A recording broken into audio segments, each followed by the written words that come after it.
Brasileiros e brasileiras, meus únicos patrões, aqui fala seu empregado público, Jorge Cajuru, ao vivo, 7h30 da noite, aqui em Brasília, do Gabinete 16. Atenção, pátria amada, neste momento, estreia um novo programa diário, factual, nas 30 redes sociais do Cajuru, na internet mundial, para mais de 9 milhões de seguidores. E agora, com o compartilhamento de 163 parlamentares da Câmara Federal e aqui do Senado, pois todos eles e elas vão repetir em suas redes sociais a exibição deste programa que se chama Pega Fogo. E por que Pega Fogo? Lembram-se do Pinga Fogo do Jornal da Globo, com o meu amigo de infância e talentosíssimo e honestíssimo Heraldo Pereira? Para não ficar igual Pinga Fogo, eu criei Pega Fogo, no sentido literal, porém em nível democrático. Na vida sempre temos que entender que existem dois lados. E precisamos saber ouvir os dois lados. E daí concluirmos e sairmos com nossa posição. Claro, às vezes a gente já tem uma posição formada, uma opinião. Só que, de repente, ouvindo outras opiniões, você pode voltar atrás, sem compromisso com o erro. E alguém pode te ensinar, com a opinião dele, a melhorar a sua opinião, ou até mudá-la, desde que ele lhe convence. Então, estreia agora, prestem atenção, diariamente teremos 2 parlamentares, tanto da Câmara Federal como aqui do Senado, porém, um que seja a favor desta atual previdência apresentada para uma reforma, e também um parlamentar que seja contra esta reforma da Previdência apresentada pelo governo Bolsonaro, que já admite que ela deverá ser aperfeiçoada e corrigida. Por enquanto os ajustes não acontecem, nós vamos debater em mão dupla e sempre pedindo a vocês que façam comentários sem parar no facebook.com/Cajuru Goiás, que é a nossa página campeã de audiência na internet. Prestem atenção no debate, repito, em alto nível democrático, nunca em baixo nível, mas cada um com uma opinião. Um é a favor da reforma da Previdência, o outro é contra. São 513 deputados federais e 81 senadores. E vamos ouvir todos que aceitarem participar livremente deste programa que ora estreia aqui nas redes sociais do Cajuru, o programa Pega Fogo. E para concluir, antes do início, de imediato, anuncio que sigo com a enquete em tempo real nas 30 redes sociais do Cajuru, perguntando à população brasileira se ela é a favor ou contra a reforma da Previdência. Como vocês podem ver abaixo aqui em postagens, a nossa enquete em tempo real, que já ouviu mais de 300 mil pessoas em todo o país, nas 30 redes sociais, e depois teremos o resultado final desta enquete em tempo real, que ainda não é aquela ideal, que em breve será, onde eu vou lançar um aplicativo para evitar e impedir os robôs e filtrar e pedir que cada seguidor meu cadastre-se com seu título eleitoral, com a sua zona eleitoral, para que nós possamos ter mais segurança do resultado destas enquetes que eu lancei pela primeira vez na história da política brasileira, via internet na última vez em que aconteceu a eleição presidencial aqui do Senado, ou seja, na primeira sessão,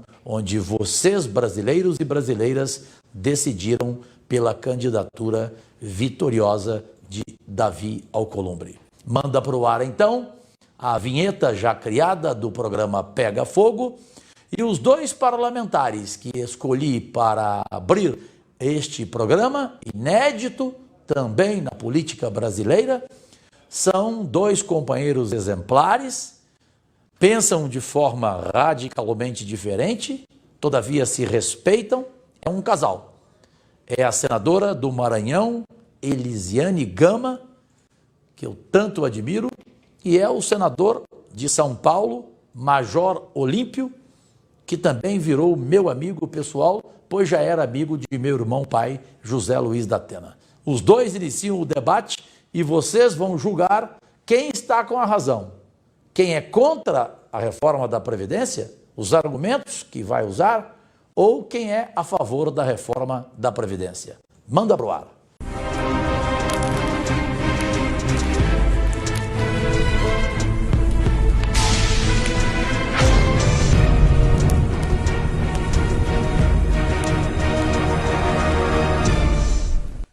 Bom, Cajuru, nós vamos discutir esse pega-fogo, uma coisa que é palpitante, que é a reforma da Previdência, mas por uma questão de educação, respeito e carinho, que comece a nossa amiga senadora Lisiane.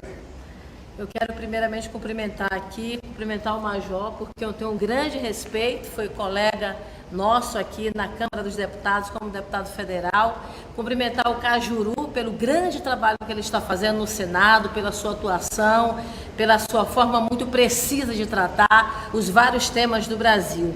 E hoje o grande debate, na verdade, é a reforma da Previdência, que é um projeto grande, porque o impacto também é muito grande na sociedade brasileira, e eu quero inclusive aqui de antemão dizer que eu, assim como todo o PPS, nós somos a favor das reformas para o Brasil. A gente sabe que é necessário fazer alguns ajustes, e esses ajustes, no meu entendimento, passa por todos, não é? E não apenas por uma parte ou um segmento da população. A reforma da Previdência é um assunto denso, um assunto complexo, que envolve e é necessário um estudo extremamente debruçado. Estamos fazendo isso e nos últimos dias, desde o momento que nós recebemos a Previdência, nós temos nos focado mais num tema que é muito fundamental, muito caro para nós, Major, que é exatamente as minorias do Brasil, a aposentadoria rural, as pessoas que estão numa situação de pobreza muito maior. E eu digo isso porque eu sou da região Nordeste brasileira, que é uma região que precisa ter um apoio e uma ação compensatória do governo federal. Só para o senhor ter uma ideia, o meu estado, por exemplo, nós temos mais da metade das aposentadorias, são aposentadorias rurais. 70% dos municípios do meu estado, o recurso da Previdência é maior do que o recurso do Fundo de Participação dos Municípios. Então você vê o impacto que isso realmente vai significar a partir da aprovação dessa reforma. E a minha grande inquietação no presente momento é referente ao BPC, o Benefício de Prestação Continuada para idosos miseráveis, que estão realmente numa situação de pobreza, porque há uma redução e veio, no meu entendimento, uma situação meio que falsa verdade, um engodo para mim, porque o governo fez uma redução da idade, mas ao mesmo tempo que ele faz a redução da idade, ele faz uma redução quase mais da metade do valor do BPC de R$400. Então imaginem só, uma pessoa que vive com um salário mínimo, que no caso está na aposentadoria já idoso, é muito complicado ele sobreviver com esse valor, imagina com R$400. É um valor realmente miserável, inadmissível, inaceitável, e chegar apenas aos 70 anos de idade poder ter acesso a esse valor pleno do BPC. Então, a população do interior dos estados, portanto, aqueles que têm direito à aposentadoria rural, é uma população que tem uma expectativa de vida muito menor, por exemplo, do que o homem e a mulher do urbana. Então, isso para mim é uma grande preocupação.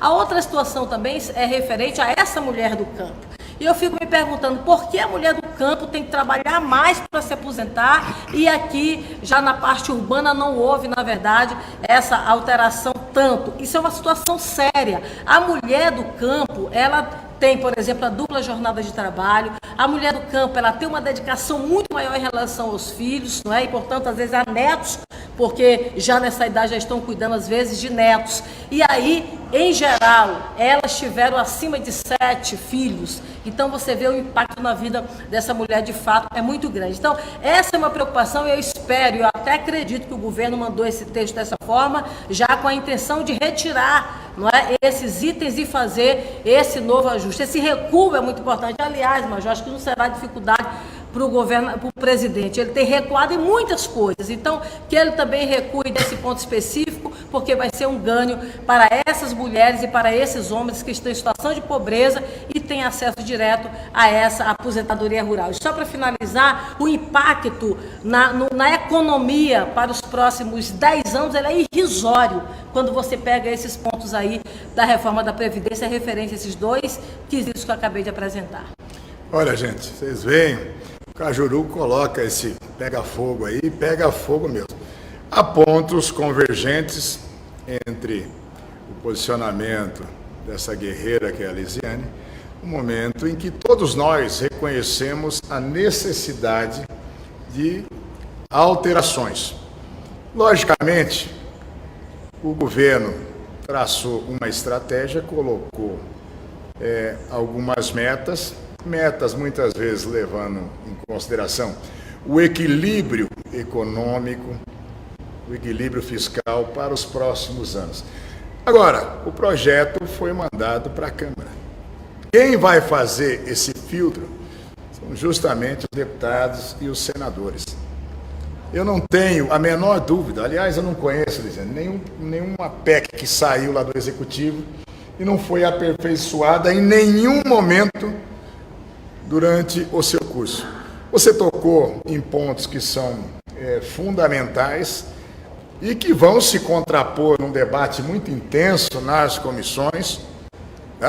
Essa questão de se colocar a mulher do campo com 5 anos para mais, eu também não engoli essa história. Posso ser aliado, mas não sou alienado.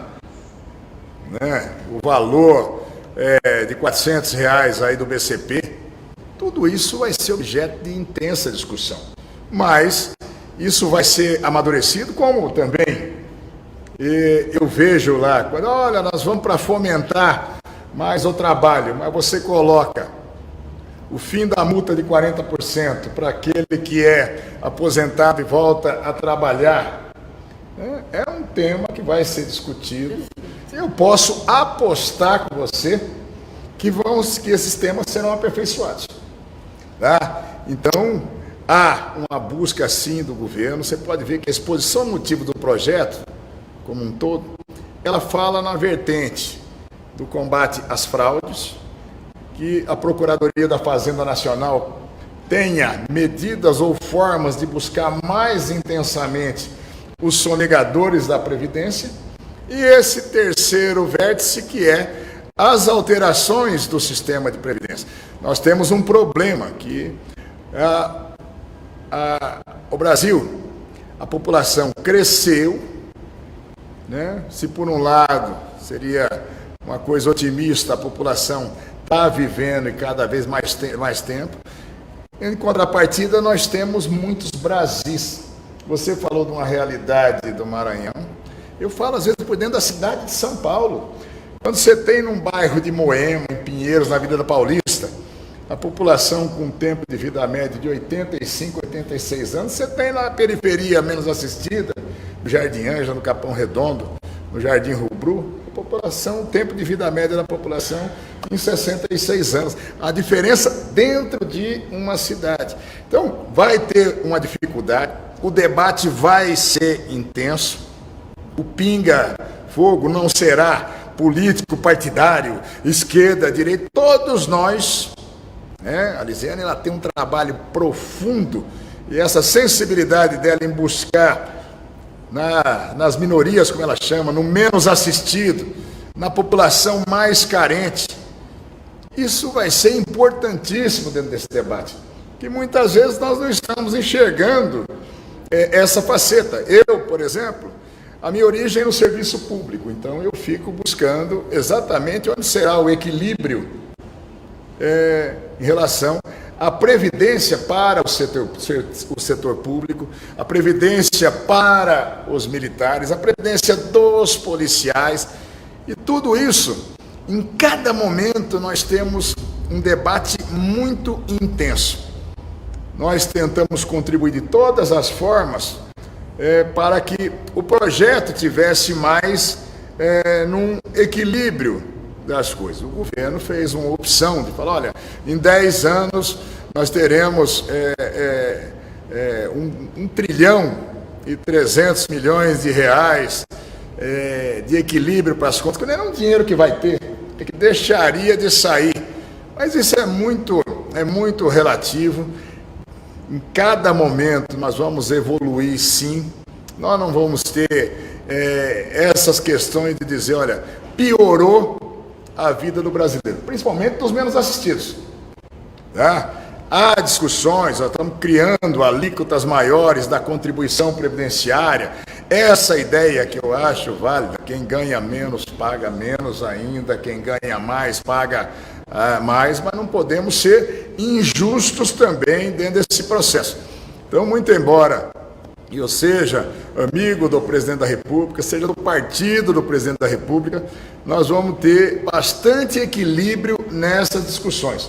Nós chegaremos, sim, nós precisamos ter uma reforma que possa gerar uma expectativa para as futuras gerações, que aqueles que estão entrando no mercado de trabalho hoje possam sonhar um dia estarem aposentados e que as suas pensionistas, os seus filhos, tenham uma garantia, sim, mas nós vamos tentar fazer isso da forma mais justa possível. Então pode ter certeza, nós vamos debater. Aproveitar a sua iniciativa, não é, e a sua boa vontade, no que se refere à flexibilização. Quando o senhor coloca, por exemplo, a questão das fraudes, ninguém é a favor de fraude, obviamente, né? Todos nós, na verdade, precisamos combater esse tipo de situação. E nessa proposta que veio para cá, para o Senado, que estamos aqui a avaliar, consta aí uma preocupação para mim que é muito grande, que é a retirada, por exemplo, da questão dos sindicatos. Eu nem estou advogando especificamente por ser o sindicato. Eu estou advogando em ser um órgão que esteja próximo desse trabalhador rural. Por quê? Porque em todo município e povoado desse país, você tem, na verdade, uma relação com algum sindicato que vai te dar essa autonomia da garantia, por exemplo, de justificativa de que você realmente não tem renda e tal, e que você está isento e automaticamente tem acesso a essa aposentadoria. Vamos tirar o sindicato. E aí, quem vai ficar lá? Quem vai ficar na ponta para poder fazer esse contato direto com o trabalhador? Eu digo, por exemplo, tem povoados no meu estado que a pessoa, para poder receber o seu recurso, tem que viajar, gastando, inclusive, parte do seu recurso que recebe da aposentadoria ou do BPC. Então, você acaba sem ter, de fato, esse acesso, dificulta isso. Então, eu acho que nós temos que combater a fraude, mas nós não podemos, com isso, criar óbices, criar dificuldades para que o nosso trabalhador rural, de fato, possa ter acesso ao recurso previdenciário. A gente precisa equilibrar a questão fiscal com a questão social, né? A gente não pode, por exemplo, voltar a ter no Brasil a mendicância, sobretudo de idosos, de pessoas que morrem de fome, que tem que ir, às vezes, recorrer, não é, a pedir a lixos, enfim. Então, é uma situação degradante que a gente não pode admitir que tenhamos realmente em escalas significativas, ou até mesmo em pequena escala no Brasil. Então, essa atenção nós precisamos ter. É importante combater a fraude, mas nós não podemos, em detrimento disso, por exemplo, criar dificuldades para a aposentadoria desses homens e trabalhadores rurais do campo. Eu concordo integralmente com você. A ideia é facilitar e proteger o trabalhador, proteger o cidadão. Mas aqui na casa do debate é onde vai se travar justamente esse equilíbrio entre o ideal que o governo está apresentando, a adequação necessária para um equilíbrio e uma coisa bastante justa. E eu tenho absoluta certeza que o plenário da Câmara, inicialmente uma comissão especial lá, vai ser soberano, depois vai nos mandar uma proposta já bastante alterado, e será bastante alterado, porque ele tem um espectro muito grande. Se você pegar o projeto como um todo, eu até fiquei assustado, são 47 artigos né? Então, não tenha dúvida que cada assunto ele acaba tendo um foco, por isso que é importante esse debate. Quando chegar aqui no Senado, ele já vai estar bastante amadurecido, mas aí nós vamos debater, nós vamos discutir, nós vamos até nos contrapor em ideias, em princípios, mas o objetivo é fazer alguma coisa melhor. Tenho certeza absoluta que ao término dessa reforma previdenciária estará melhor para a maioria do povo brasileiro. Muito bem, eu queria agradecer, só finalizando, sobre esse valor que o Major acaba de colocar, 1,3 trilhão de reais.